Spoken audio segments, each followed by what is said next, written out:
Hello, Terry. Welcome to my podcast. Chala, I'm so glad to be here. It's great to see you.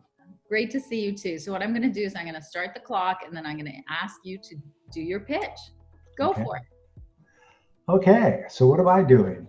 So I help small business owners who have issues hitting their deadlines and goals on a repetitive basis. And we changed that to another way of thinking. When we achieve something, we really feel good about it. We're motivated to move forward. But when we miss a deadline or whatever, it's not so good. So what I've created is a vision strategy roadmap, which is basically the client creates a vision out in the future. No dates, no deadlines. And from that vision, they create a roadmap back to the day they start with some stops along the way. Each of those stops have 4 action items, which are very cool. When they complete the 4 action items of a stop, they celebrate with staff. Everybody has a celebration. Then they analyze what went right and went wrong there and take that to the next stop. And they continue that process towards the vision. Here's the key.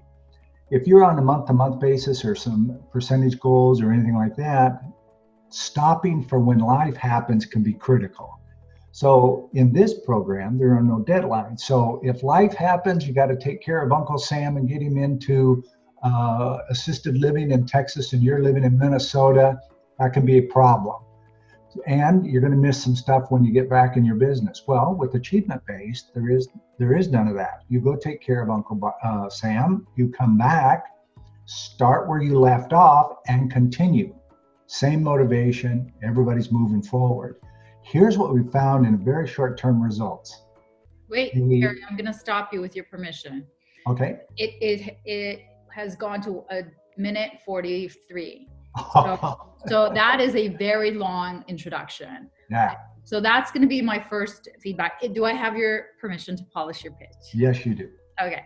So that would be my first feedback is I'm not sure if you were giving me more because you're on a podcast rather than face-to-face with a person where you would gauge, if you're having drinks with them and they say, hey, what do you do, Terry?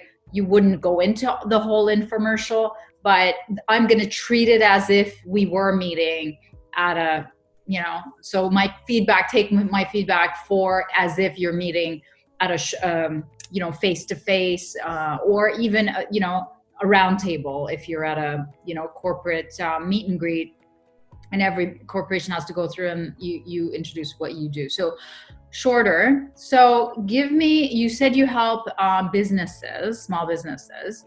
Is there one particular industry, maybe coaches, maybe speakers, maybe financial advisors, I don't know, that you work mostly with or that you would love to double your business in? Probably in the speaker world. The speakers travel a lot. Okay. And so they're out of office a lot. Perfect. And that slows the opportunity to prospect. Obviously you prospect at events, but when you're home, your follow-up and things like that can be an issue. Okay. So I understood that you help them achieve their goals and their timeline. So when you mean goals and timelines, I think you're talking about revenue goals, or are you talking about other project goals? Like, what do you mean? Just revenue? Revenue, basically. Okay. If a person is exceeding their own expectations of what they have a vision for by the end of the year or something like that, and they're motivated and excited constantly and being reinforced, they're going to do even better than what they thought. Okay. So hold on to that thought, because I was going to ask you, there are many, many reasons why a speaker could not meet their revenue. Which aspect are you going to own in terms of helping them? Is it that self-motivation piece? Is that what you said? Right. Okay. So self-motivation around what? Around speaking or around networking or around marketing or around prices? Like specifically what piece? Networking. Okay. So what is the problem? That they don't want to go networking, or they don't want to make the time for it, or they don't know what to do when they're networking? I'm finding they don't have a lot of time to do it, or they don't want to make the time to do it. A lot of them are going off the success of the last event rather than staying focused to where you're going next. In my business, follow-up triples what you make at any event. Sure. So is it that you're helping them with the follow-up, or is it that you're helping them get to plan out and go to actual networking? That's a good question. I would say the follow-up, because a lot of the people that I work with don't have very good follow-up, and they talk themselves out of being motivated for the follow-up a lot of times. Perfect. Okay. I got to wash the car today, so I don't want to get my 10 calls in. Perfect. So then now I'd like to frame your elevator pitch in the form of this problem. And I would like to size it by giving a statistic to it, just like I did in the previous episodes. And I make one up, but you can talk to people and get a sense of the true problem. But what do you think is, out of 10 speakers who network, how many of them miss opportunities or don't follow up? How many of them out of 10 would you say? Out of 10, probably half. Okay. The lower half, they're still trying to figure that out. The upper half would be the ones who've done it for a few years and they know the importance. They know. It's become automatic to them. Got it.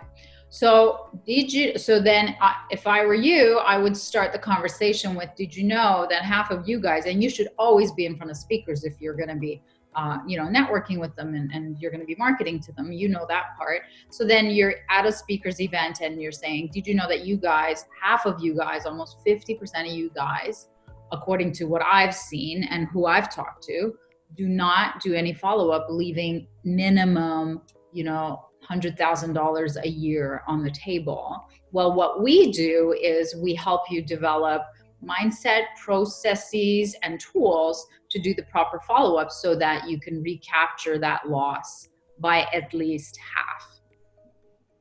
What do you think? You asking me, or that's the pitch?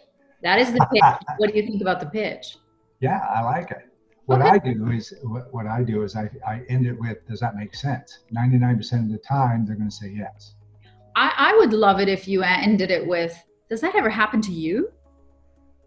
Good. I mean, has that ever happened to you? Have you ever not followed up?